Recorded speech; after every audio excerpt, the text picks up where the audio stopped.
Bonsoir. Je tenais à remercier d'abord, excusez-moi, les organisateurs de cette université d'été tout à fait remarquablement organisée. Et je voulais vous remercier l'ensemble des personnes qui nous ont reçus avec autant de chaleur et de sympathie. Je vais, après le brillant exposé que nous venons d'entendre avec de très belles images, vous allez subir, il n'y a pas d'autre terme, un exposé sans images. J'aurais pu en avoir, mais je préfère parler sans. Le sujet peut-être apparaître comme un peu rébarbatif, et je vais essayer de vous le rendre supportable. Alors, le thème qui m'a été fixé est un thème extrêmement large, et je vais essayer de le cerner un peu, mais c'est peut-être paradoxal, je vais l'étendre. En général, je dis aux étudiants qui veulent travailler avec moi pour faire une thèse ou un mémoire, je leur dis « restreignez votre sujet ».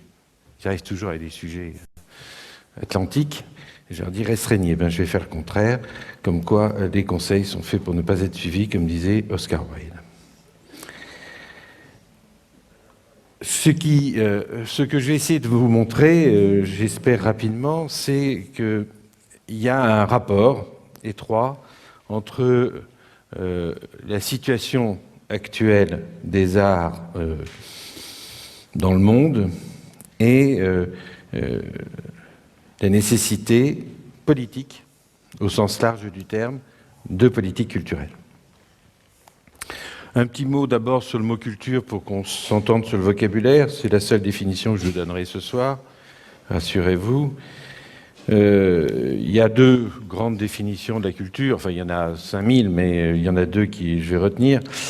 Il y en a une qui est celle des anthropologues et qui est tout à fait opérationnelle dans cette discipline, qui en fait comprendrait toutes les formes d'échange entre les hommes.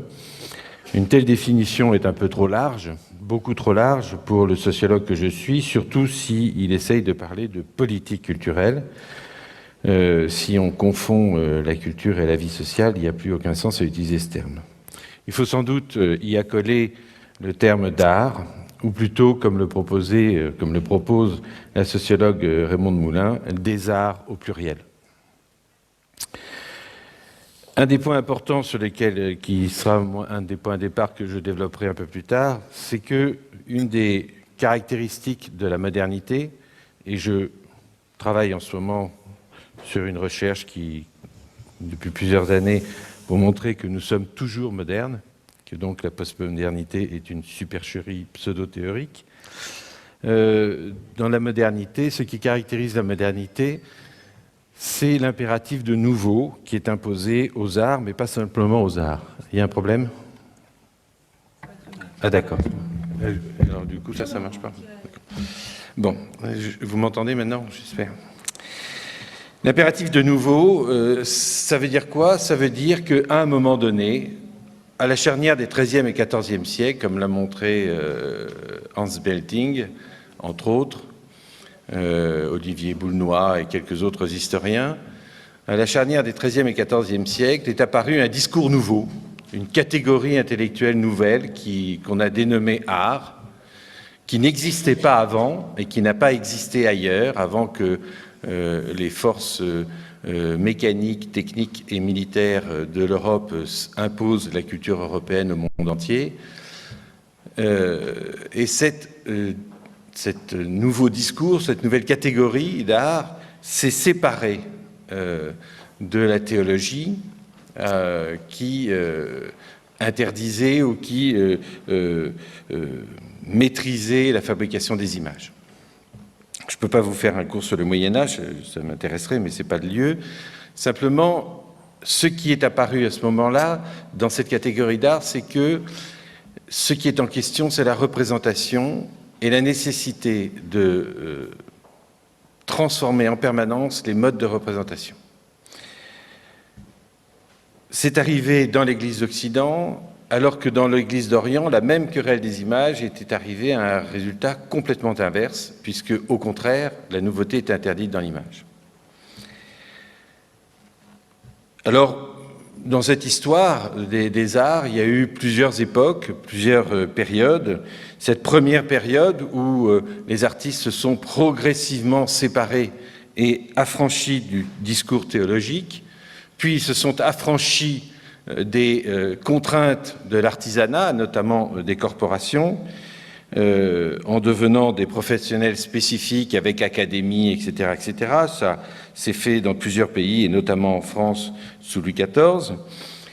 Et puis, ils se sont affranchis de la tutelle de l'État sous le Second Empire en France, au moment où on a supprimé le salon, enfin, où on a accepté, où Napoléon III a accepté la création du salon dit des refusés, c'est-à-dire que le salon officiel n'était plus la seule instance de légitimation des artistes. Pour autant, il reste sans doute beaucoup à faire pour que les artistes soient réellement libres, puisqu'ils se sont peut-être affranchis de tout ça, mais c'est pour mieux tomber dans les raies du marché. Cette idée, ce processus, les sociologues lui donnent le terme d'autonomisation, et décrivent, et les sociologues de l'art, des arts, décrivent ce processus comme étant un processus qui a mis plusieurs siècles, 7 ou 8 siècles. Ce processus d'autonomisation, c'est l'idée que l'acte de création, dans l'acte de création, l'artiste ne tient pas compte des goûts du public.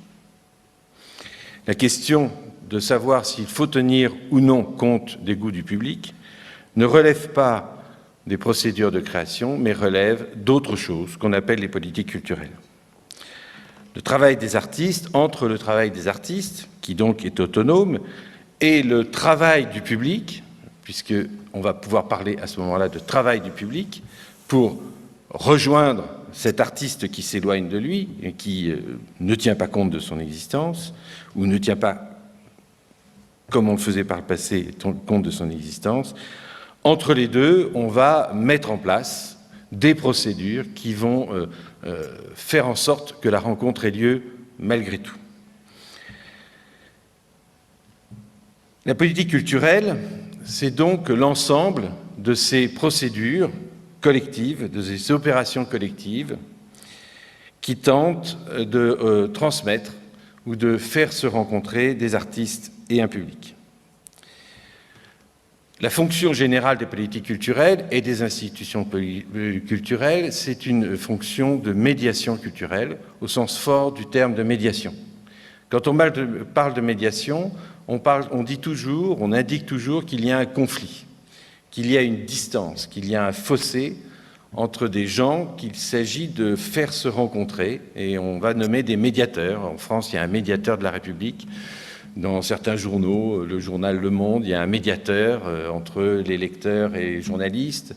Il y a des médiateurs dans les universités, il y a des médiateurs, etc. Enfin, il y a des médiateurs partout. Ça ne veut pas dire qu'on s'entend mieux, d'ailleurs, c'est même plutôt pire. Mais enfin, il y a beaucoup de médiation. Et puis, il y a aussi de la médiation dans la culture et dans les arts, parce que, justement, il y a un conflit entre cette volonté d'autonomisation des artistes qui se base sur la revendication de la liberté de création, et puis un public qui se trouve placé devant des œuvres qui, quelquefois, le désorientent. Mais d'une certaine manière, la fonction des arts, c'est justement de désorienter, de déplacer les lignes, de dérouter, d'étonner, voire de choquer, on l'a vu tout à l'heure, avec un certain nombre d'images. Et d'une certaine manière, si les arts ne font pas ça, ils ne servent à rien, ils n'existent pas comme art.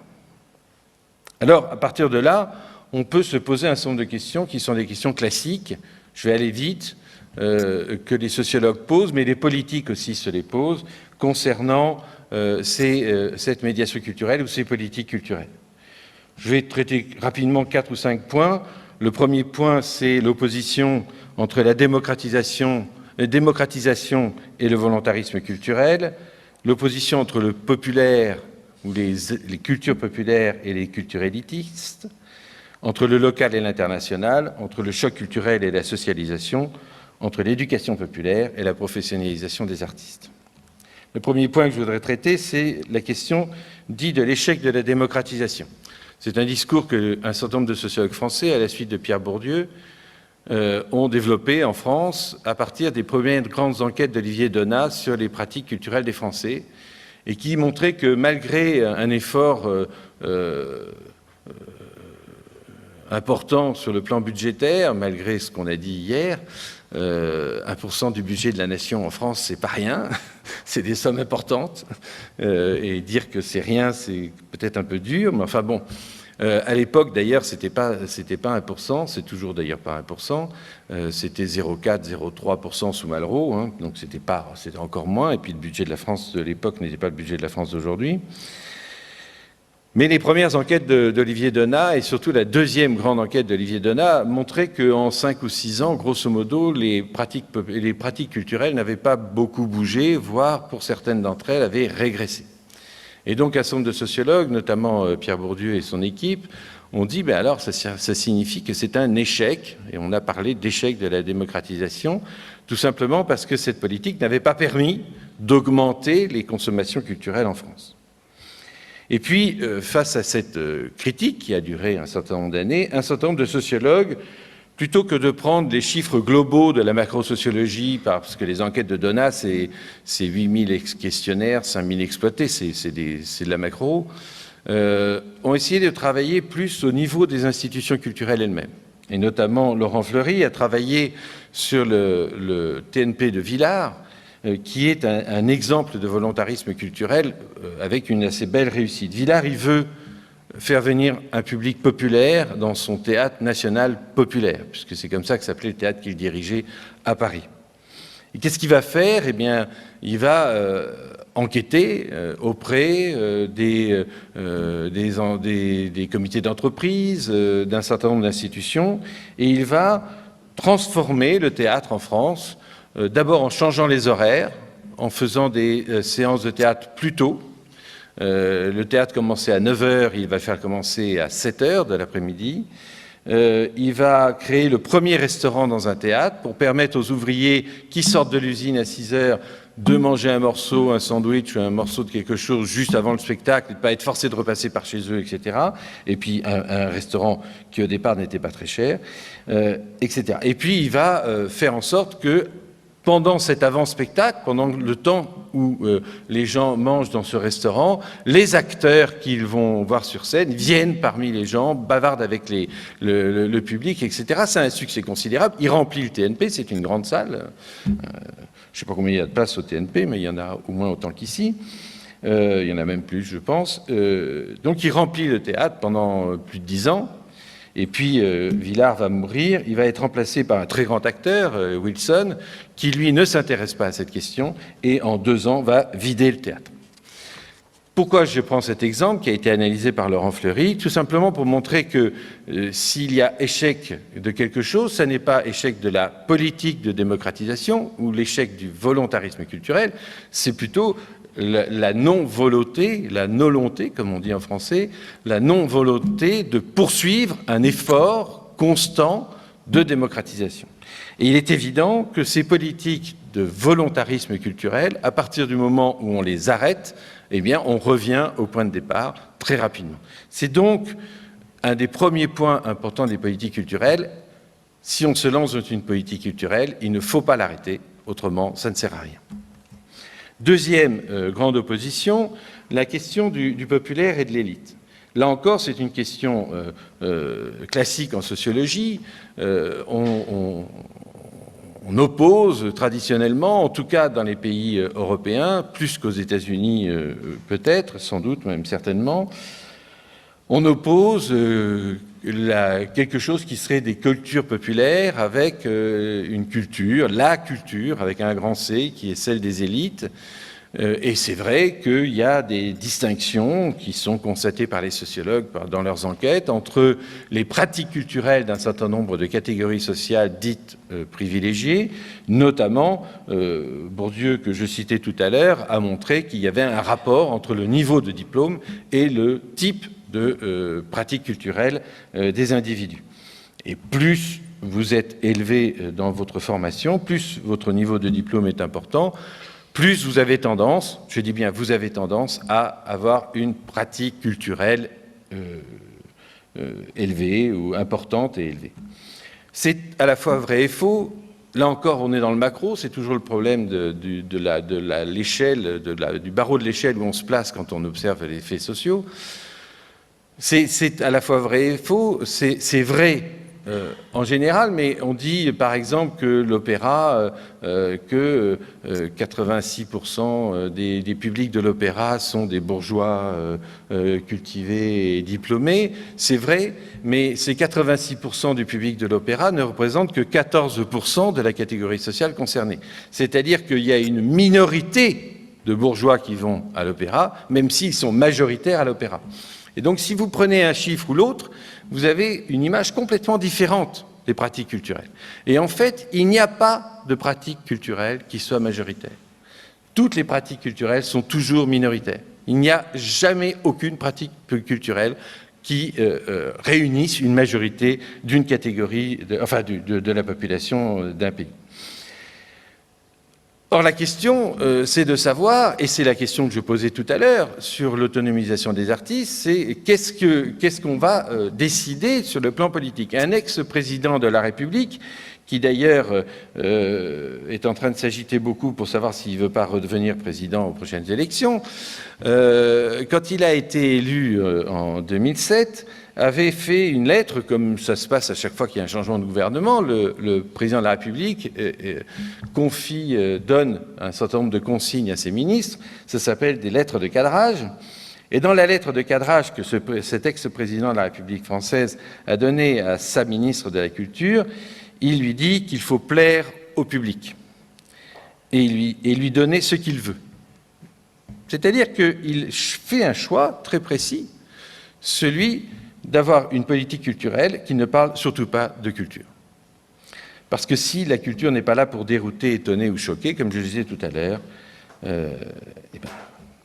il s'agit d'éviter, en un mot, dans une telle politique populiste, d'éviter tout ce qui pourrait inciter le public à penser, à remettre en cause des évidences ou le confort des idées reçues. Alors derrière cette opposition, on retrouve celle entre une certaine conception de l'art et une certaine conception de la culture. Qu'il y ait entre les deux une rupture, c'est un fait de structure. On peut soit décider que l'art va rester tout seul dans son coin, dans son splendide isolement, soit décider qu'on va mettre en place des moyens pour faire en sorte de briser cet isolement. Le général de Gaulle, dans sa lettre de cadrage au premier ministre qui a occupé le ministère de la Culture en France, André Malraux, lui dit cette phrase « Le peuple a droit au meilleur ». Pour respecter ce droit, il y a sans doute un travail de caractère social et politique à faire. C'est ce que j'ai désigné tout à l'heure par le terme de médiation culturelle. La médiation en matière culturelle n'a pas pour fonction d'expliquer au public pourquoi une œuvre est intéressante, forte ou belle, selon le vocabulaire que vous voulez employer pour parler d'art. Après tout, on a pendant des siècles dit que les œuvres d'art étaient belles, maintenant on ne le dit plus, mais alors comme on ne sait pas quoi dire, on dit qu'elles sont fortes. Non, enfin, passons. Mais enfin, on dit la même chose, quoi. On dit ça m'intéresse, ça m'interroge, ça me questionne, ça me plaît, ça me déplaît, etc. Mais bon, on dit toujours à peu près la même chose. C'est oui, c'est non, hein. C'est assez simple. La fonction de la médiation culturelle, c'est d'essayer de faire en sorte qu'un public accède non pas à l'approbation d'une œuvre d'art, à la reconnaissance obligatoire de la qualité d'une œuvre d'art, puisqu'elle est dans un musée, puisqu'elle est dans un théâtre, puisqu'elle est dans un opéra, mais d'essayer de le faire accéder à l'idée que peut-être cette œuvre d'art a quelque chose à lui dire. La question, ce n'est pas tellement de savoir si on aime ou on n'aime pas une pièce, un spectacle de danse ou un tableau. La question, c'est d'être capable de se dire que ça me plaise ou non, peut-être que j'ai quelque chose à apprendre de cette œuvre. Peut-être que j'ai quelque chose à trouver dans cette œuvre. Et dans le fond, la fonction de la médiation culturelle, c'est celle-là. C'est de faire en sorte que le public se pose cette question. Est-ce qu'il n'y a pas quelque chose qui s'adresse à moi dans cette œuvre? Et que je pourrais, après tout, apprendre quelque chose de cette œuvre. Troisième, je suis quatrième point, le rapport amateur-professionnel. C'est aussi, là aussi, encore un sujet de débat, à la fois politique et sociologique, mais dans le fond, les sociologues parlent beaucoup des mêmes questions que les politiques. C'est de savoir s'il y a un rapport ou pas entre une pratique amateur et une consommation culturelle, dans un premier temps, et s'il y a un rapport entre le fait qu'il y ait une pratique artistique amateur de masse avec la question de la production des élites, c'est-à-dire ce qu'on appelle les virtuoses, par exemple en musique, ou dans le sport, les champions. Les études qui ont été faites aux États-Unis et dans la plupart des pays européens, y compris la France, montrent que c'est sur la base d'une pratique populaire massive qu'on produit des élites. Et quand on n'a pas cette pratique massive au niveau du peuple, il n'y a pas, ou il y a peu, ou il y a moins de production d'élite, c'est-à-dire de virtuoses ou de grands champions. Comme le disait le poète Stéphane Mallarmé, l'art est un travail. Et pour avancer, l'artiste doit travailler, beaucoup travailler, comme d'ailleurs tous les professionnels. Et si parfois certains bricoleurs peuvent égaler certains professionnels, en général ça s'arrête assez vite, notamment sur un point qui nous intéresse le plus, la question de l'innovation. Enfin, dans cette question du populaire et de l'élite, de l'amateur et du professionnel, il faut parler du public. Une enquête extrêmement intéressante qui a maintenant 7 ou 8 ans en France a montré que il y avait un rapport très différent selon les arts entre les praticiens amateurs d'un art et leur consommation culturelle. Par exemple, les acteurs amateurs, ceux qui font du théâtre amateur, ne vont pas au théâtre. En revanche, les danseurs amateurs vont voir des spectacles de danse. Les musiciens amateurs vont écouter des concerts, vont dans des salles de musique, etc. Donc, vous voyez déjà, c'est pour ça que j'ai insisté tout à l'heure sur les arts plutôt que l'art, parce qu'en fait, dans chacune des disciplines artistiques, il y a des comportements différents, il y a des comportements contradictoires. Je sais plus quand, hier, on discutait et je disais, une des grandes différences qu'il y a entre les plasticiens et les danseurs, par exemple, ou les musiciens de musique classique, c'est que les musiciens ou les danseurs insistent sur le fait qu'ils ont une formation, qui sortent du conservatoire, etc., de danse ou de musique, qu'ils ont suivi les masterclass de tel ou tel grand artiste, etc. Ils insistent au contraire sur le fait qu'ils ont reçu un héritage, reçu une formation, etc. Les plasticiens, non.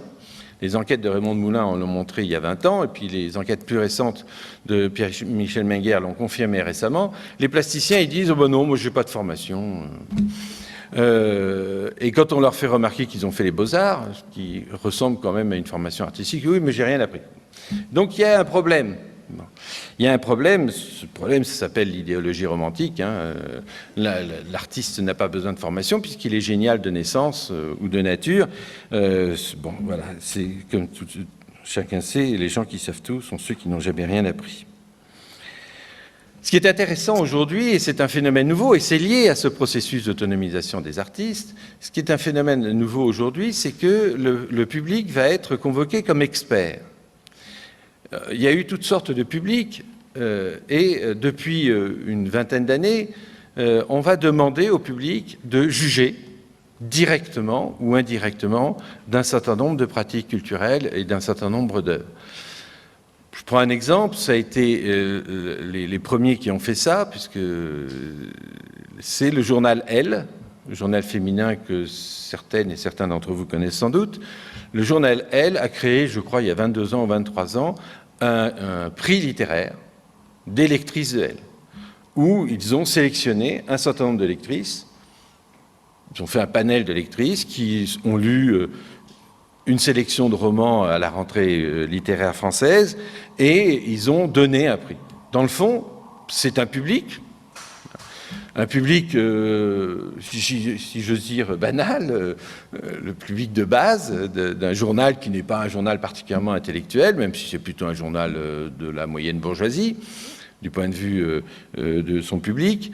Et on va demander aux lectrices de dire, pour nous, le meilleur roman cette année, c'est celui-là. Donc il y a un public expert qu'on retrouve également, c'est une étude de Jean-Louis Fabiani sur le Festival d'Avignon. Depuis une quinzaine d'années au Festival d'Avignon, ils sont organisés tous les après-midi des débats sur les pièces qui ont été présentées la veille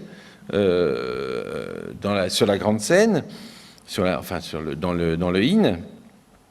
Et là, les artistes, metteurs en scène, etc., se confrontent à un public qui leur pose un certain nombre de questions, font un certain nombre de critiques, font un certain nombre de remarques sur la pièce qu'ils ont vue la veille. Et dans ce débat, il y a quelques années, en 2005, un artiste connu, Jean Fabre, dit, répondant à une question, « Quand je crée, je ne pense jamais au public ». C'est Jean-Louis Fabiani, donc dans son livre sur Avignon, qui nous relate cette anecdote. Et il nous dit, il résume là sans phare le point de vue aujourd'hui dominant dans le monde de la création. Il ajoute, Fabiani, je cite, « Ce public dont on attend qu'il se manifeste dans le théâtre de création est une sorte de fiction méthodologique destinée à garantir la nouvelle autonomie artistique. Or, l'autonomisation absolue du geste artistique implique la rupture avec le public de tout pacte de réception.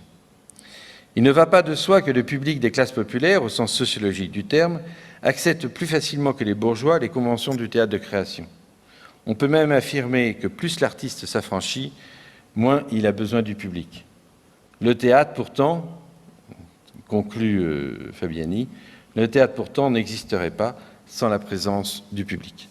Nous sommes donc là, effectivement, devant un conflit, en tout cas une contradiction très claire. À la fois, le théâtre a besoin d'un public et les artistes n'en ont plus besoin.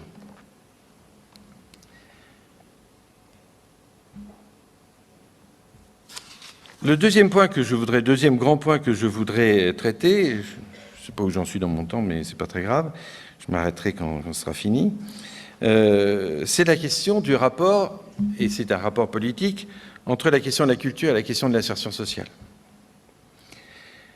En France, les analyses d'un certain nombre de sociologues montrent qu'il y a aujourd'hui, et ça fait un bout de temps que ça dure, de réels facteurs de rupture, ou en tout cas de mise en cause des fondements de ce qui fait le lien social en France.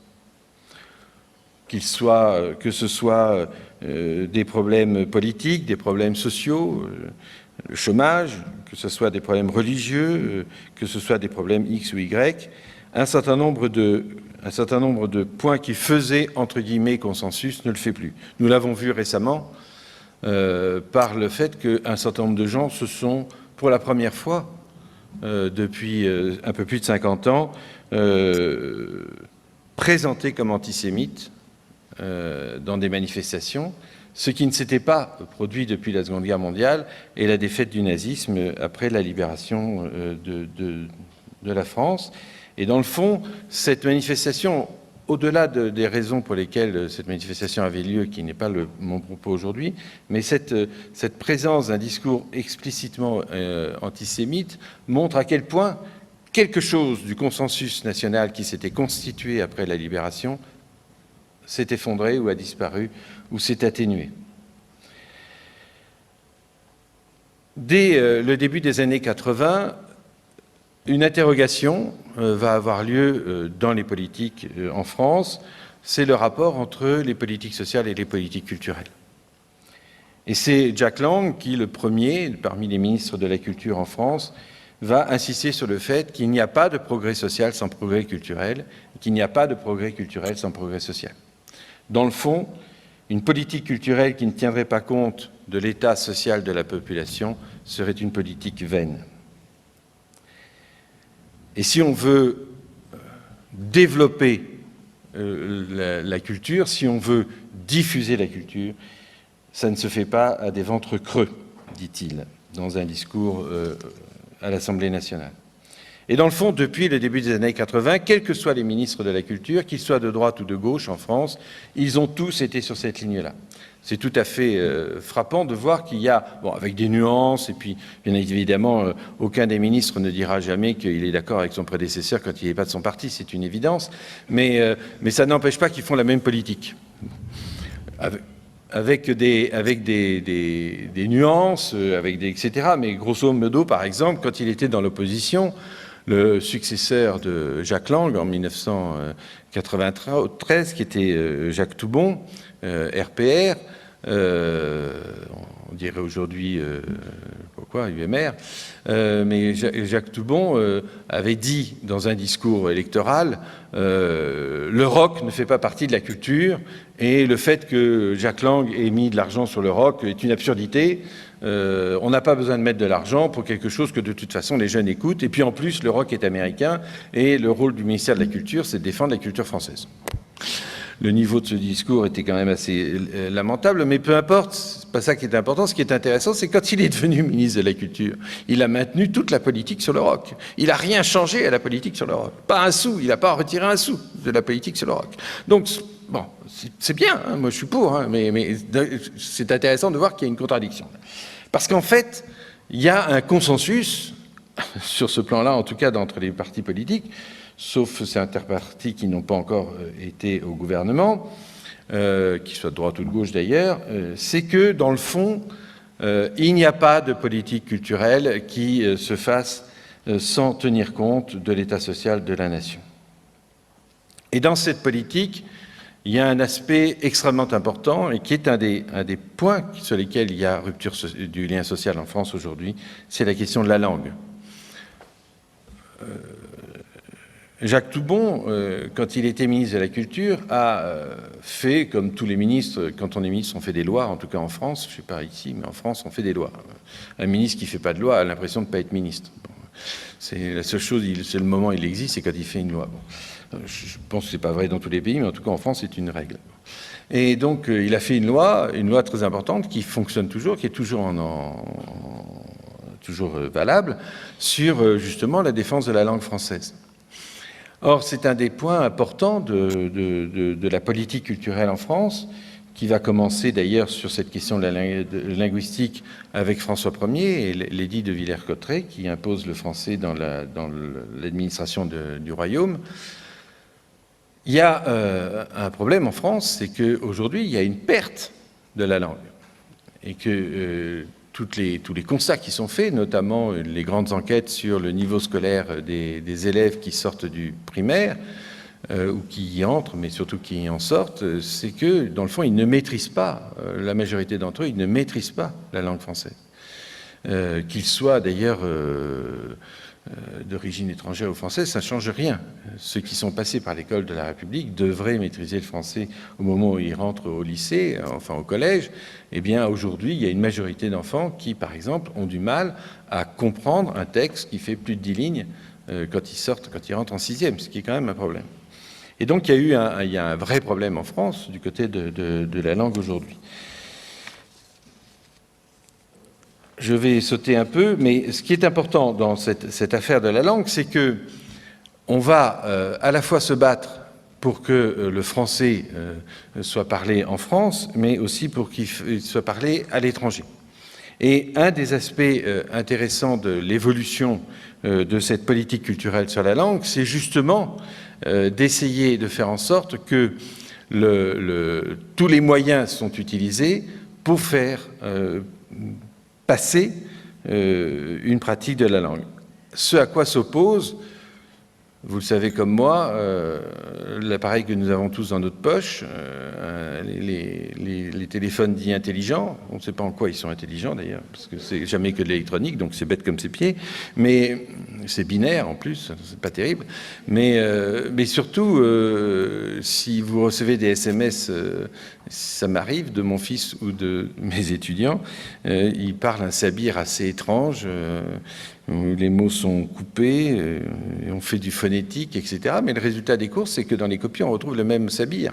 C'est-à-dire et que donc on a des copies, si on veut comprendre le texte, il faut le lire à haute voix. Parce qu'autrement, on ne comprend pas ce qu'il dit, ce qui est écrit. Bon.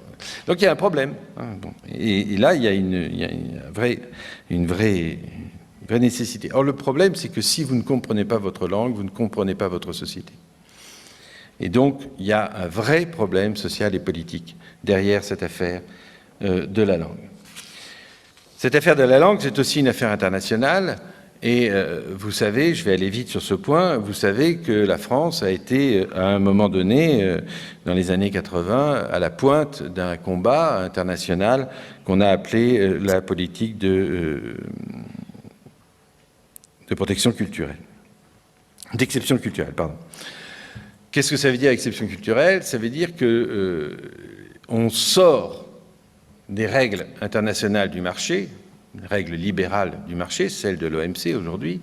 Ça s'appelait les négociations du GATT et puis c'est devenu l'OMC aujourd'hui. On sort des règles du libéralisme qui se développe depuis le XVIIe siècle. On sort la culture et d'ailleurs aussi l'éducation. Pourquoi cette politique d'exception culturelle qui a été très critiquée, même si la France est arrivée à obtenir de ses amis et associés dans l'Union européenne que ça devienne une politique européenne dans les négociations internationales, en tout cas jusqu'à aujourd'hui. Parce qu'en fait, si vous ne protégez pas votre marché culturel, c'est le plus puissant qui gagne. Et le plus puissant, c'est les États-Unis et le Japon pour certaines disciplines. Et donc, si vous n'avez pas une politique de protection de votre marché culturel, votre marché est envahi. Dans les années 50, qui ont suivi la Seconde Guerre mondiale, les États-Unis, dont on dit parfois qu'ils n'ont pas de politique culturelle alors qu'ils ont une politique culturelle extraordinairement agressive, ont négocié avec un certain nombre de pays européens des accords sur le cinéma. Notamment, ils ont échangé à la Belgique la fabrication d'usines de montage de voitures en Belgique contre le fait que la Belgique s'engageait à ne jamais soutenir une industrie cinématographique locale. S'il y a un cinéma belge, c'est parce qu'un certain nombre de manifestations ont eu lieu en France contre les accords entre Barnes et Bloom, et que la France n'a pas signé cet accord-là avec les États-Unis et donc a développé une industrie cinématographique spécifique. Mais un certain nombre de pays ont signé ce type d'accord et n'ont pas eu d'industrie cinématographique, comme la Belgique ou comme la Suisse d'ailleurs, pour d'autres raisons, mais qui sont liées à cette politique américaine. Donc il y a une politique agressive des États-Unis sur le plan culturel qui aboutit au fait qu'ils sont effectivement dominants sur un certain nombre de marchés culturels, notamment le marché du cinéma. Et s'il y a un cinéma français, et s'il y a même d'ailleurs un cinéma européen, parce que si vous regardez les films italiens, par exemple, ils sont pratiquement tous coproduits avec des sociétés françaises. Les cinémas suisses aussi, le cinéma belge aussi. C'est-à-dire que dans le fond, vous avez un système, heureusement que la France, enfin heureusement, j'en sais rien, mais en tout cas, s'il y a un cinéma européen, c'est en grande partie parce que justement, à un moment donné, la France a refusé de ne pas protéger son marché et continue à le protéger. Or, si vous supprimez la capacité d'un pays ou d'une culture ou d'une langue ou d'un État de produire sa propre culture, vous lui supprimez la capacité à poser un certain nombre de principes, à dire ce qu'il pense du monde, à imposer ou à proposer sa vision du monde. Dans le fond, en Europe, nous avons un socle commun culturel. Et même si, bien sûr, tout le monde sait que Léonard de Vinci est italien, que Bach est allemand ou que Beethoven est autrichien, personne n'est étonné qu'un personnage suisse, Guillaume Tell, fasse l'objet d'une pièce écrite par un Allemand, Schiller, et d'un opéra composé par un Italien qui s'appelle Rossini. De même que personne ne s'étonne qu'un personnage espagnol, n'est pas loin de l'Espagne, Carmen, fasse l'objet d'un opéra composé par Bizet, qui est français, et d'un film réalisé par un Suisse, Jean-Luc Godard. Dans le fond, si ces transferts sont possibles, c'est justement parce que nous avons un fond commun culturel, que nous avons, pour des raisons historiques qui sera un peu long de développer, mais que nous avons exporté et imposé au monde entier. Y compris d'ailleurs, bien évidemment, le cinéma américain en fait partie de cette culture. Et aujourd'hui, cette culture mondialisée, entre guillemets, puisque tout le monde peut accéder à tout par Internet, cette culture perd son ancrage national et son ancrage linguistique si il n'est pas protégé. Or, ce sera le dernier point sur lequel je vais terminer cette intervention. J'avais fait trop long, bien évidemment. C'est la question de la fonction sociale des œuvres de culture. Dans le fond, cette place que j'ai essayé de montrer dans la production des œuvres de culture, des œuvres d'art, se justifie, en tout cas c'est la thèse que je voudrais défendre, par le fait qu'il y a une fonction sociale importante des œuvres de culture pour une société quelle qu'elle soit. Nietzsche écrit « La culture n'émane jamais autrement que de la signification centralisatrice d'un art ou d'une œuvre ». Ça signifie que, si je suis ce que dit Nietzsche, ça signifie que l'activité artistique a une fonction, j'allais dire d'unification idéologique, le terme est un peu fort, en tout cas une fonction d'objet de reconnaissance d'un groupe social à un moment donné. Il y a quelques années, s'est développé un travail très intéressant en France et aux États-Unis autour de ce qu'on appelle les films cultes. Vous savez, ces films qui, à un moment donné, vont cristalliser l'attention d'une classe d'âge. La mienne, je suis très très vieux. En France, c'était Pierrot le Fou de Godard. Film qui est sorti en 1965 et qui a couvert, qui était le film d'où on sortait des phrases, des citations, des attitudes, etc.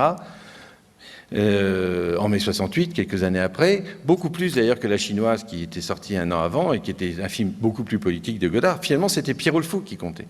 Pour d'autres, ça va être d'autres films, ça va être Star Trek, ça va être ce que vous voulez. Bon, chaque génération, ou plutôt dans chaque génération, il y a un certain nombre d'œuvres comme ça qui, à un moment donné, cristallisent l'attention et fait qu'un certain nombre de gens se reconnaissent dans cette œuvre.